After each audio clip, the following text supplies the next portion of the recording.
बिस्मिल्लाहिर्रहमानिर्रहीम अस्सलाम वालेकुम viewers, welcome back to my channel Fatima vlog. I hope आप लोग खैरियत से होंगे। मैं भी अल्हम्दुलिल्लाह अपने घर पे खैरियत से हूँ और अल्लाह पाक आप लोगों को भी अपने घर में हंसता मुस्कुराता खुश और आबाद सेहत के साथ रखे। तो जनाब यहाँ व्लॉग का स्टार्ट मॉर्निंग से ही कर लिया है क्योंकि आज बाहर के काम करने हैं, तो इसलिए जो है ज़रा तगड़ा सा नाश्ता बना लिया है और फिर उसके बाद जो है बाहर के काम करके आने हैं और आप लोगों से पूरा दिन भी शेयर करना है रूटीन आज मैंने क्या क्या किया। तो जनाब सबसे पहले उठते ही ना रात को मंगाए थे ना तो पड़े हुए थे, तो मैंने कहा बस वो तल लूँगी और फ्रोज़न पराठे मंगा के रखती हूँ ना, तो उससे मुझे बड़ी सहूलत हो जाती है। एक दो रोटी हो जाती हैं और एक दो वो पराठे और फिर ब्रेड मेरी बेटी खाती है, तो इस तरह जो है फटाफट से नाश्ता बन जाता है। तो एक बच्चे को जो है बच्चों को पसंद है अंडा, तो बस उसको वो बनाया और ना एक को फ्राई पसंद है और मैं तो बॉयल एग ही खाती हूँ चाय के साथ। और आप लोग भी इसी तरह करते होंगे अपने घरों में नाश्ता, मुख्तलिफ सबकी जो है पसंदें होती हैं। तो आजकल यूनिवर्सिटी की छुट्टियां बच्चे घर पर ही होते हैं, तो हस्बैंड तो सुबह करके चले जाते हैं, वो तो ज़्यादातर जो है रोटी सालन नहीं खाते हैं। तो उसके बाद जो है हम लोग फिर देर से नाश्ता करते हैं गैस के जाने से पहले। और बस यहाँ पे नाश्ते के बाद जो है अपना काम समेटूँगी सारा और उसके बाद जो है बाहर के भी काम कर आऊँगी। और ना यहाँ मैंने कहा होटल की रोटी भी तलूँ, इतने मज़े की लगती है, कुरकुरी सी तल लो घी लगा के पानी लगा के ना, तो चाय के साथ भी इतनी टेस्टी लगती है। और ना बिल्कुल भी मैं तो घर की बची हुई रोटी भी ना बिल्कुल भी ज़ाया नहीं करती, क्योंकि जनाब रिस्क की जितनी भी हम कदर करेंगे ना तो उतना ही अल्लाह पाक जो है हमें अपनी रिस्क से नवाजेंगे। तो बस यहाँ जो है ना घी लगाते रहो और ना उसको मज़ेदार सा कड़क सा कुरकुरा सा सेको। तो ना मैं तो चाय से ही खाती हूँ ज़्यादातर, तो एक ही थी रोटी, तो फिर मैंने कहा चलें फ्रोज़न पराठों के साथ जो है बस नाश्ता हो जाएगा। फिर उसके बाद क्लीनिंग वगैरह के काम करके, और वही आपको तो पता है घर के काम होते हैं, लेकिन जब बाहर जाना होता है तो फिर उसी तरह जो टाइम को मैनेज करना पड़ता है, क्योंकि ना आजकल गर्मियाँ भी बहुत है ना, तो फिर ये है कि थोड़े ठंडे टाइम में जो है घर का सारा काम करके निकलो, क्योंकि आके तो करने की हिम्मत बिल्कुल भी होती ही नहीं है। तो इसीलिए जो है मैं तो ना सालन भी एक दिन पहले बना के रख लेती हूँ एक्स्ट्रा, जब मुझे बाहर का काम होता है कि बस मैं या तो आके रोटी डालूँ या फिर चपातियाँ वगैरह लेती भी आऊँ, तो इस तरह जो है बहुत आसानी हो जाती है।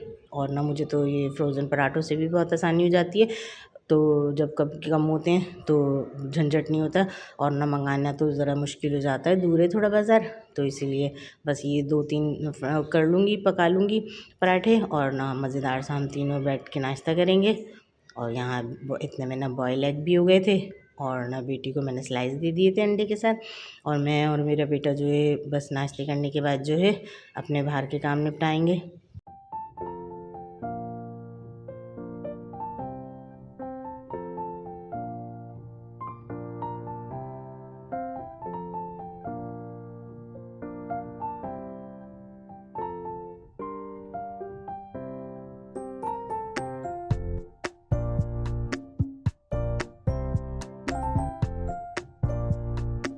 और ना आज का टॉपिक भी जो है ना मैं अपने काम से रिलेटेड कर रही हूँ, यानी हम अपने टाइम को किस तरह मैनेज कर सकते हैं और मैं किस तरह मैनेज करती हूँ। जैसे मैंने क्या आपको बताया है कि बस डट के नाश्ता करके निकलेंगे, अपना क्लीनिंग वगैरह करके, बर्तन वगैरह किचन के धो के साफ़ करके, सफाई वगैरह, क्योंकि फिर 1-2 घंटे बाद जो है मौसम थोड़ा सा ठंडा हो जाता है, तो बस 5 बजे के करीब जो है फिर निकलती हूँ अपने बेटे के साथ। तो लिस्ट बना के निकलती हूँ जो जो काम करने होते हैं, अगर मेडिसिन लेनी है, गोश्त लेना है, सब्ज़ी लेनी है, फ्रूट लेना है, या उसके अलावा आज मुझे जो है मीठा बनाना था, क्योंकि मेरे शौहर के जो ऑफिस में जो है 1 डिश पार्टी थी, तो इसलिए ना सबको एक एक डिश बना रहे थे। तो मेरे हिस्से में जो आया था तो वो मीठा आया था, तो उसके लिए फिर मुझे ड्राई फ्रूट्स चाहिए थे। तो बस मैंने ना सारी चीज़ें लिख ली थी जो जो मुझे लेनी थी, और बस यहाँ जैसे ही देखें आप शाम हुई, मौसम अच्छा हुआ तो हम निकल पड़े बाहर।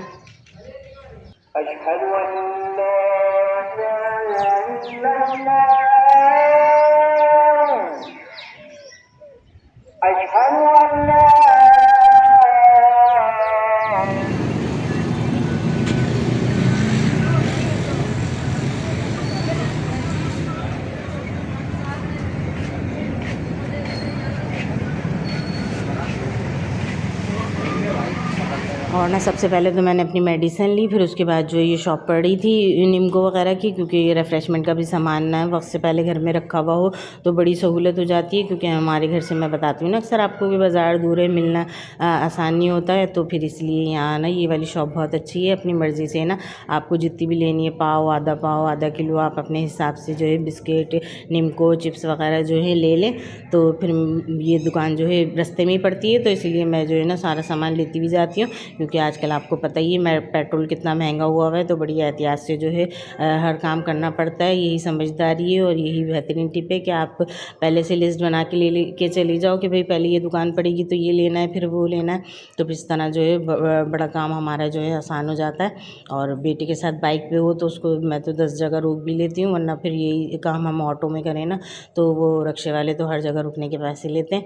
तो अल्लाह का शुक्र है कि ना बेटा है, तो क्योंकि शौहर तो उस जॉब पे ही होते हैं, तो फिर मैं इसके साथ ही जो है सारे काम कर लेती हूँ। और बस यहाँ ना मैंने ताज़ा ये पॉप्स मेरी बेटी को पसंद है मिर्चों वाले, तो ये लिए। और ना ये पापड़ भी इनके बहुत टेस्टी होते हैं, और साथ ही बिस्किट, और ना हर चीज़ इतनी फ्रेश होती है, मूंग की दाल, चने की दाल। तो बस यहाँ बिल बनवाया अपना, और फिर उसके बाद जो है मेवा लेना था तो उसकी शॉप भी विज़िट करी। क्योंकि ना ये चने मैं लेती हूँ ना, खाती हूँ शुगर की वजह से, तो यहाँ पे बहुत अच्छे भुने भुने ताज़े होते हैं।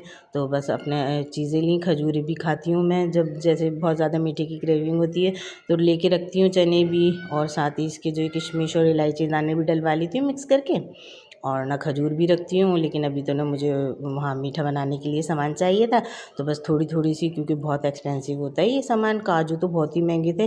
तो उसके बाद मैंने बादाम, पिस्ते और ना खुबानी वगैरह थोड़ी थोड़ी सी ली, और ना फिर उसके बाद इसका भी बिल बनवाया, तो अच्छा खासा बिल भी बन गया था। और ना बाहर कोई काम करते करते अच्छा खासा टाइम भी हो गया था।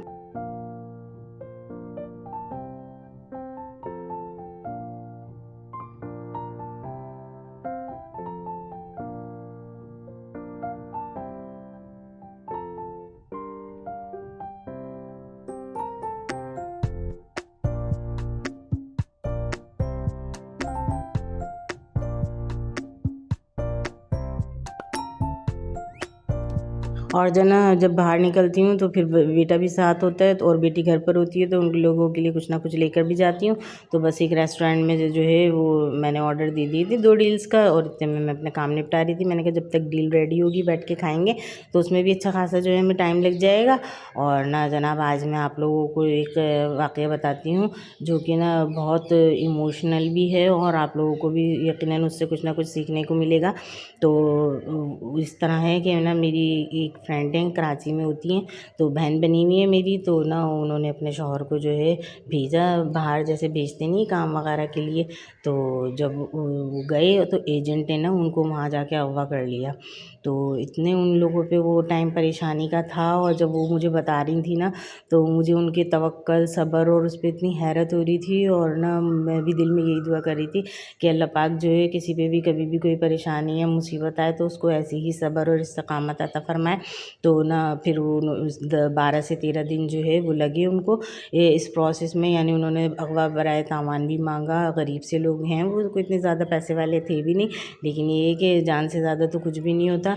तो बस उस बंदी ने ना, यानी मेरी फ्रेंड ने 13 दिन जो है मुस्तकिल रोज़े रखे, और ना वो आयत जो है ना अल्लाह अल्लाहु रब्बी उशरिका भी शैअन जो पढ़ते हैं मुश्किल के वक्त, तो कहने लगी मैंने इतनी ज़्यादा विर्द करी कि ना, और रोज़े भी रखे, और बस दुआ यही थी कि अल्लाह पाक साथ खैरियत से जो है मेरे शौहर को घर पे ले आए। और अल्लाह ताला तो नियतों को जानने वाला है, लेकिन उस वक्त सब्र करना बहुत मुश्किल होता है, क्योंकि वो भी बेचारी यतीम है, उसके पेरेंट्स तो हैं नहीं, और बहन भाई भी बेचारे गरीब ही हैं। कहाँ से वो तामान की रकम बेचारी ने पता नहीं जमा करी, कैसे करी। और देखें अगर दे भी देते तो फिर ये क्या गारंटी थी कि वो छोड़ देते या उनको उसको ज़िंदा, या फिर क्या नाम है पैसे लेके भी मार देते, कुछ भी कर सकते थे ना। तो कितने हमारे दिल में जो है शक व शुबहात आते रहते हैं ना। तो लेकिन उसके दिल में नहीं आया, बस वो ये कहने लगी कि ना मैंने फुल रोज़े रखे, और बस सारा दिन ना दुआ पढ़ती रहती थी अल्लाह अल्लाह रब्बी उशरिका बिही शैअन। तो इससे ये है कि अल्लाह ताला ने उसको इतना सब्र, इतना हौसला, इतना इस्तिक़ामत अता फ़रमाई कि ना उसके शौहर जो है साथ खैरियत से आ गए। और ना मुझे तो बहुत ताज्जुब हुआ और बहुत हैरत भी हुई कि कुछ भी हो सकता था। बस अल्लाह पाक की ज़ात पर जब हमें यकीन होता है ना, तो फिर हर परेशानी और हर जो है मुश्किल का सामना कर लेते हैं डट के। तो जनाब मैंने तो ना उससे ये सबक सीखा कि ना कभी भी कोई परेशानी आए तो घबराना नहीं है, और ना अपने आप को जो है बस अल्लाह के हवाले कर देना, अल्लाह से ही मदद तलब करनी है। और इंशाल्लाह आप लोगों को मेरा व्लॉग पसंद आया होगा, सब्सक्राइब कीजिएगा, लाइक कीजिएगा। Thanks for watching. अल्लाह हाफ़िज़।